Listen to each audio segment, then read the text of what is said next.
नमस्कार। आज हम यूरोपीय उपनिवेशवाद की दुनिया में थोड़ा गहराई से उतर रहे हैं। जी। हमारे पास विकिपीडिया के कुछ विश्लेषणात्मक अंश हैं और इनके जरिए हम समझने की कोशिश करेंगे कि ये उपनिवेशवाद कितने तरह का था, कैसे चलाया गया और हाँ, इसके असर आज भी क्यों महसूस होते हैं। बिल्कुल, एक बहुत ही महत्वपूर्ण विषय है ये। तो हमारे सामने जो जानकारी है वो अकादमिक विश्लेषणों से है और इसमें कई पहलू छुए गए हैं, जैसे बसने वालों का उपनिवेशवाद बनाम शोषण वाला, सीधा शासन बनाम अप्रत्यक्ष शासन, वो सीमाओं का बनना, अर्थव्यवस्था पर असर, समाज और संस्कृति में बदलाव, यहाँ तक कि बीमारियां और पर्यावरण। और हाँ, इस पर पुरानी और नई बहसें भी हैं। हाँ, काफी पढ़ते हैं इसमें। हमारा मकसद है इस जटिल ताने बाने को सुलझाना।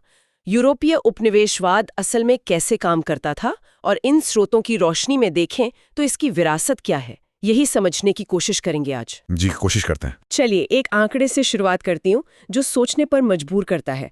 सिर्फ 1870 से 1914 के बीच, मतलब मुश्किल से 40-45 साल में, यूरोपीय ताकतों ने करीब 2 करोड़ 30 लाख वर्ग किलोमीटर जमीन पर कब्जा कर लिया। 2 करोड़ 30 लाख वर्ग किलोमीटर, ये तो बहुत ज्यादा है। हाँ, ये पृथ्वी के कुल भूभाग का लगभग 5वां हिस्सा है। आखिर इतने बड़े पैमाने पर यह सब कैसे हुआ? आइए इसी सवाल के साथ आगे बढ़ते हैं। पहला सवाल तो यही उठता है कि क्या ये सारा उपनिवेशवाद एक जैसा था? नहीं, बिल्कुल नहीं। मोटे तौर पर देखें तो इतिहासकार 2 मुख्य प्रकार बताते हैं। पहला है जिसे सेटलर कॉलोनियलिज्म या बसने वालों का उपनिवेशवाद कहा जाता है। सेटलर कॉलोनियलिज्म मतलब जहां लोग आकर बस गए। हाँ, बिल्कुल। इसमें यूरोपीय लोग बड़ी संख्या में आकर बस गए, खेत बनाए, शहर बसाए। सोचिए अमेरिका, कनाडा, ऑस्ट्रेलिया, न्यूजीलैंड जैसी जगहों के बारे में। और इसका नतीजा क्या हुआ? जाहिर है जो लोग पहले से वहां रह रहे थे उनके लिए तो ये अच्छा नहीं रहा होगा। हाँ, बिल्कुल। स्रोत बताते हैं कि अक्सर मूल निवासियों को उनकी जमीनों से हटाकर कम उपजाऊ या मुश्किल इलाकों में धकेल दिया गया। एक और दुखद पहलू था बीमारियां। यूरोप से आई नई बीमारियों जैसे चेचक का सामना करने के लिए मूल निवासियों के शरीर तैयार नहीं थे। हाँ, उनकी इम्यूनिटी नहीं होगी। बिल्कुल, जिससे कई जगहों पर उनकी आबादी में भारी गिरावट आई। और दिलचस्प बात यह भी है कि यूरोपिया अक्सर ऐसी जगहें चुनते थे जहां ये ट्रॉपिकल बीमारियां कम थीं और व्यापार के रास्ते आसान थे। अच्छा। एक थियरी ये भी है एसेमोग्लू, रॉबिन्सन और जॉनसन की कि जहां यूरोपीय लोगों को मरने का खतरा कम लगा, वहीं उन्होंने स्थायी बस्तियां और अपने जैसे संस्थान बनाने पर ज्यादा जोर दिया। ठीक है। और दूसरा प्रकार कौन सा था? दूसरा है शोषण उपनिवेशवाद या एक्सप्लॉयटेशन कॉलोनियलिज्म। शोषण, एक्सप्लॉयटेशन। हाँ, यहाँ मुख्य मकसद बसना नहीं था, बल्कि कॉलोनी के प्राकृतिक संसाधनों और लोगों का आर्थिक शोषण करना था। कम संख्या में प्रशासक और सैनिक भेजे जाते थे।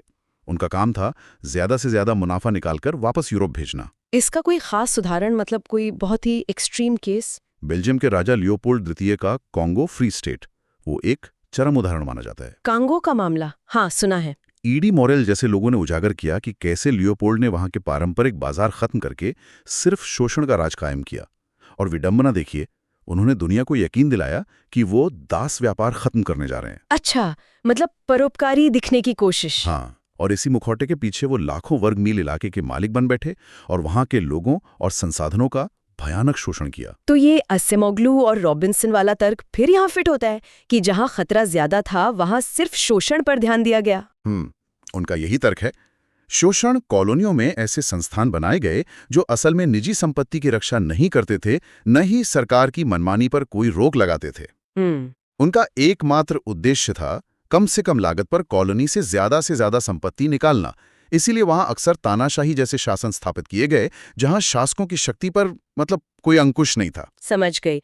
ये तो हुई उपनिवेशवाद के प्रकारों की बात। अब सवाल उठता है कि इन कॉलोनियों पर शासन कैसे किया जाता था? क्या इसके भी अलग अलग तरीके थे? हाँ, मुख्य रूप से 2 तरीके दिखते हैं। प्रत्यक्ष शासन यानी डायरेक्ट रूल, और अप्रत्यक्ष शासन यानी इनडायरेक्ट रूल। डायरेक्ट और इनडायरेक्ट, ठीक है। डायरेक्ट रूल कैसा था? प्रत्यक्ष शासन में यूरोपीय अधिकारी खुद सीधे तौर पर प्रशासन चलाते थे। एक केंद्रीकृत व्यवस्था होती थी और स्थानीय लोगों को शासन में सिवाय शायद सबसे निचले स्तर के कोई भूमिका नहीं दी जाती थी। विद्वान महमूद ममदानी इसे केंद्रीकृत निरंकुशता कहते हैं। Centralised despotism. और इनडायरेक्ट रूल जैसा शायद भारत में कुछ रियासतों के साथ हुआ। बिल्कुल सही कहा आपने। अप्रत्यक्ष शासन में पहले से मौजूद स्थानीय शासकों या अभिजात वर्ग को वो औपनिवेशिक व्यवस्था में शामिल कर लिया जाता था। अच्छा। जैसा आपने कहा, भारत की रियासतें इसका अच्छा उदाहरण है। वहां विदेशी मामले और रक्षा तो अंग्रेज देखते थे, लेकिन अंदरूनी मामलों में काफी हद तक स्थानीय राजाओं का नियंत्रण था। तो ये स्थानीय शासक एक तरह से बिचौलिए बन गए। हाँ, एक तरह से ये औपनिवेशिक सत्ता और आम जनता के बीच कड़ी का काम करते थे। ममदानी का तो ये भी कहना है कि कई बार इन स्थानीय प्रमुखों ने औपनिवेशिक सत्ता के सहारे पहले से भी ज्यादा ताकत हासिल कर ली। ज्यादा ताकत?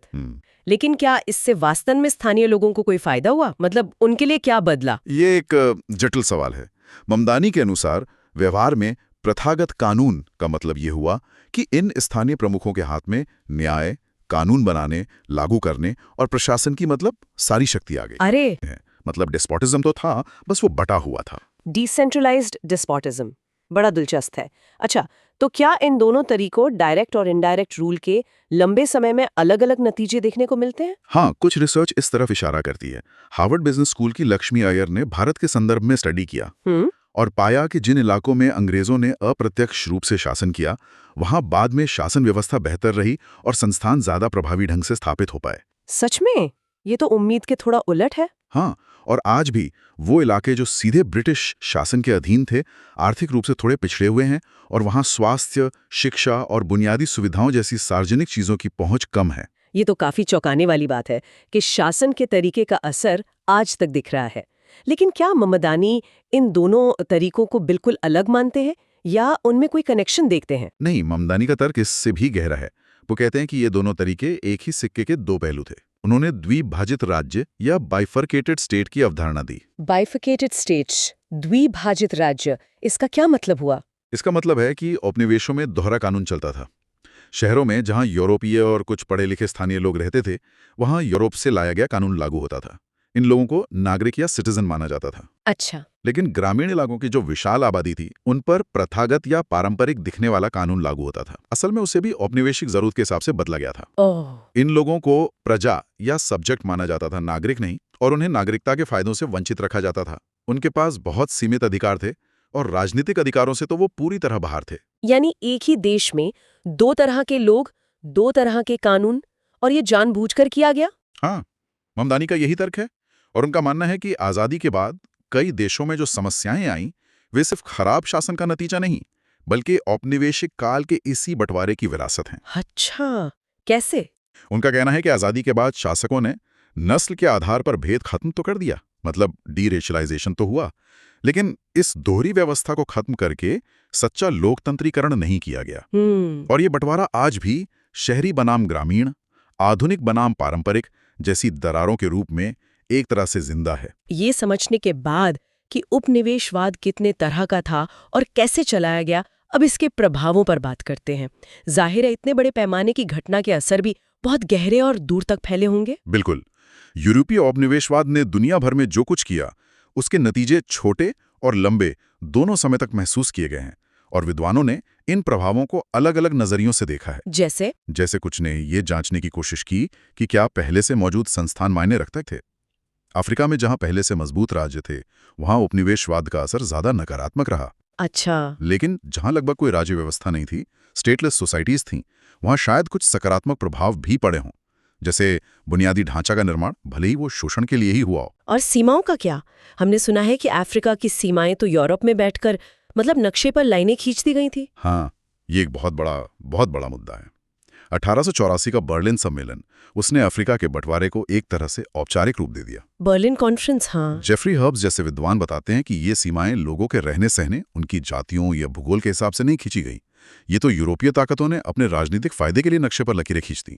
और इसका नतीजा ये हुआ कि कई जातीय समूह बंट गए और बहुत बड़े बड़े सीमावर्ती इलाके ऐसे बन गए जहां किसी का खास नियंत्रण नहीं था, जो आज भी तस्करी जैसी समस्याओं से जूझ रहे हैं।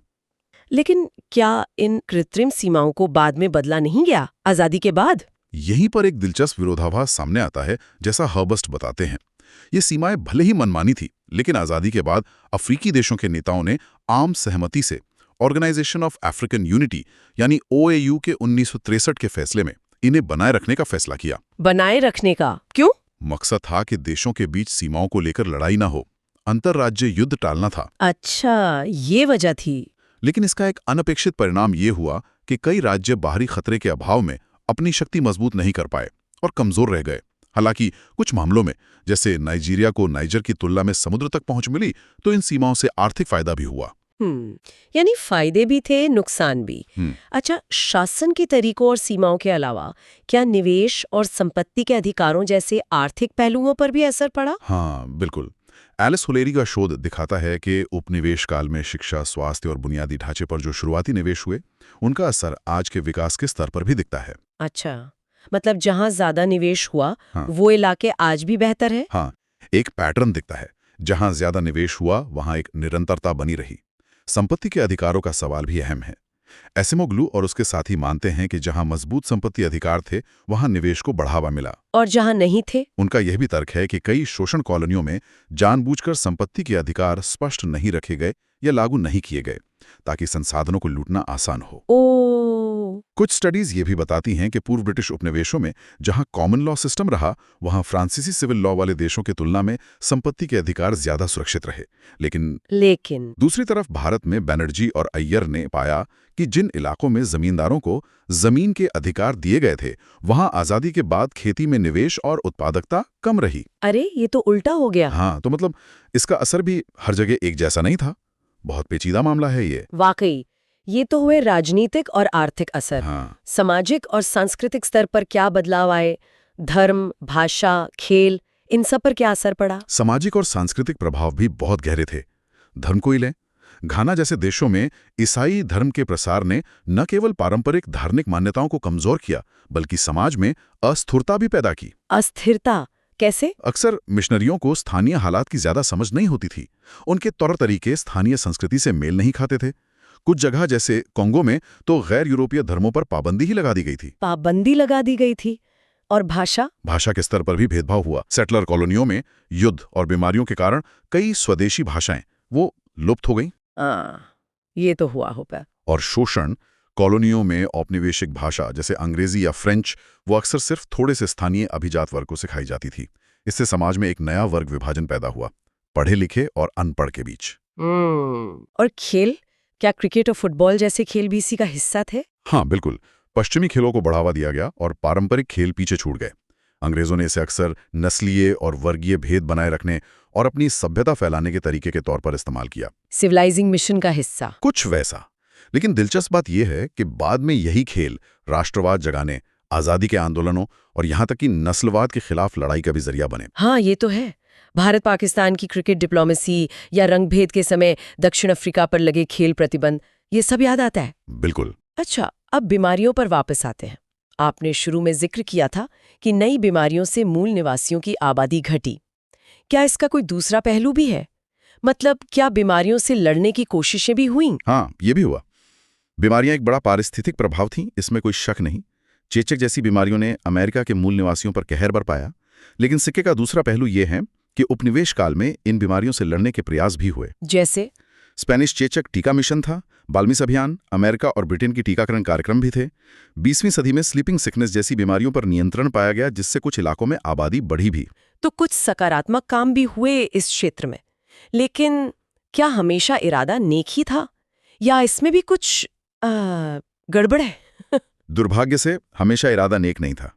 कुछ बेहद गंभीर आरोप भी हैं। गंभीर आरोप? हाँ। जैसे कनाडा के आवासीय स्कूलों और रेजिडेंशियल स्कूल्स के बारे में कहा जाता है। हाँ, वो रेजिडेंशियल स्कूल ही रखा और यहाँ तक कि संक्रमित बच्चों को उनके गांव में वापस भेजा गया, जिससे वहां भी बीमारी फैली। ये तो भयानक है। इतिहासकार J.S. मिलॉय इसे उपेक्षा की नीतियां कहते हैं, पॉलिसीज ऑफ नेग्लेक्ट। और इससे भी भयानक आरोप जैविक युद्ध के हैं। जैविक युद्ध, बायोलॉजिकल वॉरफेयर। हाँ, जैसे पोंटियाक युद्ध के दौरान फोर्ट पिट में अंग्रेजों द्वारा मूल निवासियों को चेचक संक्रमित कंबल देने की कोशिश का जिक्र मिलता है। एमहर्स्ट और बुके के बीच पत्राचार में इसका उल्लेख है। चेचक वाले कंबल?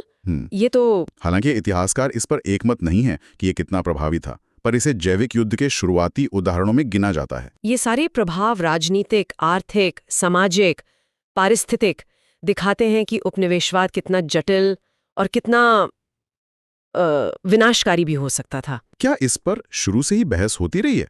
मतलब क्या उसी समय भी लोग इसकी आलोचना करते थे? हाँ, बिल्कुल। उपनिवेशवाद की आलोचना कोई नई बात नहीं है। 16वीं सदी में ही बार्टोलोमे डे लास कासास जैसे स्पेनिश पादरी थे। लास कासास, हाँ, जिन्होंने अमेरिका में स्पेनिश अत्याचारों का भयानक वर्णन किया था। The destruction of the Indies नाम की किताब लिखी। फ्रांसिस्को सुआरेस जैसे दार्शनिकों ने प्राकृतिक कानून के आधार पर मूल निवासियों के अधिकारों की वकालत की। अच्छा, उसी दौर में भी? हाँ, और बाद में 18वीं सदी में डेनिस डिडेरो जैसे यूरोपीय विचारकों ने भी यूरोपीय संस्कृति के दंभ और जातीय केंद्रवाद पर सवाल उठाए, तहीती के उदाहरण से। तो आलोचना हमेशा से मौजूद रही है, और आज के दौर में इस पर क्या सिद्धांत है? आधुनिक सिद्धांतों में एक प्रमुख है डिपेंडेंसी थ्योरी या निर्भरता सिद्धांत। Dependency theory? हाँ, ये मानता है कि दुनिया के अमीर केंद्र देश, जो ज्यादातर पूर्व औपनिवेशिक शक्तियां हैं, वो गरीब परिधि देश यानी पूर्व उपनिवेशों के शोषण के बल पर ही विकसित हुए हैं। और ये व्यवस्था आज भी जारी है? इस थ्योरी के अनुसार हाँ, ये व्यवस्था परिधि के देशों को हमेशा निर्भर बनाए रखती है। लेकिन क्या कोई ऐसा भी नजरिया है जो उपनिवेशवाद के कुछ सकारात्मक पहलुओं को देखता है, या उसे थोड़ा कम नकारात्मक रूप में पेश करता है? हाँ, इसके विपरीत कुछ विचार भी हैं जिन्हें कभी-कभी सौम्य उपनिवेशवाद या बिनाइन कोलोनियलिज्म कहा जाता है। Benign colonialism? हाँ, सौम्य? हाँ, इसके समर्थक कहते हैं कि उपनिवेशवाद से स्वास्थ्य, शिक्षा, रोजगार के मौके बढ़े, उदार बाजार व्यवस्था आई और शासन में सुधार हुआ। नियाल फर्ग्यूसन जैसे इतिहासकार उदार साम्राज्यों की बात करते हैं। Liberal empires? हाँ, जैसे ब्रिटिश साम्राज्य। वो कहते हैं कि इन्होंने कानून का शासन, मुक्त व्यापार और सापेक्ष स्थिर सरकार दी। कुछ और इतिहासकार भी हैं जैसे गैन, डुइगन, एल्बर्टिनी, जो मानते हैं कि उपनिवेशवाद आधुनिकीकरण का एक जरिया बना और इसने स्थानीय कबीलाई युद्धों को खत्म करके शांति स्थापित की। लेकिन क्या ये तर्क मान्य है? मतलब क्या वाकई ऐसा हुआ? इसकी आलोचना भी जोरदार होती है। आलोचक कहते हैं कि शायद ही कभी दो अलग संस्कृतियों का मिलना बिना टकराव के हुआ हो, और यह सौम्य उपनिवेशवाद की बात ज्यादातर वहीं लागू होती है जहां या तो आबादी बहुत कम थी या जमीन को खाली मान लिया गया था। टेरा न्यूलियस। टेरा न्यूलियस, लावारिस जमीन। हाँ, जहां लोग थे वहां शायद यह सौम्य रहा हो। कोई और दिलचस्प सिद्धांत इस बारे में? एक और नजरिया है जो काफी अलग है, स्पेनिश दार्शनिक गुस्तावो बुएनो का। उन्होंने जेनरेटिव यानी उत्पादक और प्रेडेटरी यानी शिकारी साम्राज्यों में फर्क किया। जेनरेटिव और प्रेडेटरी, ये क्या है? जेनरेटिव साम्राज्य, जैसे वो रोमन या स्पेनिश साम्राज्य को मानते हैं, शोषण तो करते हैं, लेकिन वे अधीन समाजों के विकास और उन्हें राजनीतिक इकाइयों में बदलने की गुंजाइश भी पैदा करते हैं। एक तरह से उन्हें अपने जैसा बनाने की कोशिश करते हैं। अच्छा, और प्रेडेटरी? प्रेडेटरी साम्राज्य, जैसे वो ब्रिटिश या डच को मानते हैं, वो सिर्फ शोषण पर ध्यान देते हैं और अधीन समाजों के राजनीतिक विकास को रोकते हैं, उन्हें अविकसित रखते हैं या नष्ट कर देते हैं। उनका मकसद सिर्फ आर्थिक लाभ होता है। ये तो बिल्कुल अलग वर्गीकरण है। बुएनो के हिसाब से स्पेनिश साम्राज्य ब्रिटिश से बेहतर था या कम बुरा? बुएनो का तर्क कुछ ऐसा ही है। वो कहते हैं कि स्पेनिश साम्राज्य ने अपने अधीन लोगों को सैद्धांतिक रूप से मनुष्य माना, उन्हें स्पेनिश नागरिकता देने की बात की और ऐसी स्थितियां बनाई कि उनकी कॉलोनियां बाद में स्वतंत्र गणराज्य बन सकी। जबकि ब्रिटिश और डच ने मुख्य रूप से व्यापारिक चौकियां, फैक्ट्री और कॉलोनियां बनाई। उन्होंने स्थानीय रिवाजों का सम्मान करने के नाम पर अप्रत्यक्ष शासन किया, लेकिन असल में उनके राजनीतिक और सामाजिक विकास को रोका। ये तो बहुत ही कंट्रोवर्शियल विचार लगता है। इसकी आलोचना भी हुई होगी? हाँ, बिल्कुल हुई है। बुएनो की आलोचना होती है कि स्पेनिश मॉडल पिछड़ा हुआ था और आधुनिकता का विरोध करने के कारण ही उसका पतन हुआ, जबकि कुछ अन्य आलोचक कहते हैं कि स्पेन का पतन इसलिए हुआ क्योंकि उसने आधुनिकीकरण जैसे बोरबोन सुधार अपनाने की कोशिश की, जिसने उसकी पारंपरिक व्यवस्था को कमजोर कर दिया। तो इस पर भी बहस जारी है। तो आज की इस पूरी चर्चा में हमने यूरोपीय उपनिवेशवाद के अलग अलग चेहरों को देखा, उसके प्रकार, शासन के तरीके, उसके कितने व्यापक और अक्सर विनाशकारी असर हुए, सीमाओं से लेकर अर्थव्यवस्था, समाज, स्वास्थ्य, संस्कृति तक, और उस पर जो बहसें तब से लेकर आज तक चल रही हैं वो भी। ये साफ है कि यह एक बेहद पेचीदा विषय है जिसके निशान आज भी दुनिया पर मौजूद हैं। बिल्कुल, और ये निशान सिर्फ इमारतों या सीमाओं पर ही नहीं है, बल्कि हमारे सोचने के तरीकों, हमारे संस्थानों, हमारी पहचानों में भी गहरे बसे हुए हैं। हाँ। और सोचते हुए एक सवाल मन में आता है, जैसे ममदानी के द्विभाजित राज्य या मिगडाल के जालिनुमा समाजों जैसी जो संरचनाएं उपनिवेश काल में बनी, क्या वे आज भी हमारे समाजों और राजनीति में शायद अनजाने तरीकों से काम कर रही हैं? ये सोचने वाली बात है। या फिर बुएनो के जेनरेटिव बनाम प्रेडेटरी वाले विचार को आज के वैश्विक आर्थिक रिश्तों पर लगाकर देखें, क्या औपचारिक उपनिवेश खत्म होने के बाद भी कुछ वैसी ही शोषण करने वाली या विकास रोकने वाली ताकतें आज भी सक्रिय हैं, शायद किसी नए रूप में? ये कुछ सवाल हैं जिन पर शायद आगे भी विचार करने की जरूरत है। बिल्कुल। उम्मीद है कि इस बातचीत ने इस महत्वपूर्ण और जटिल विषय को और गहराई से जानने और समझने की इच्छा जगाई होगी हमारे सुनने वालों में। आज के लिए इतना ही। धन्यवाद। धन्यवाद।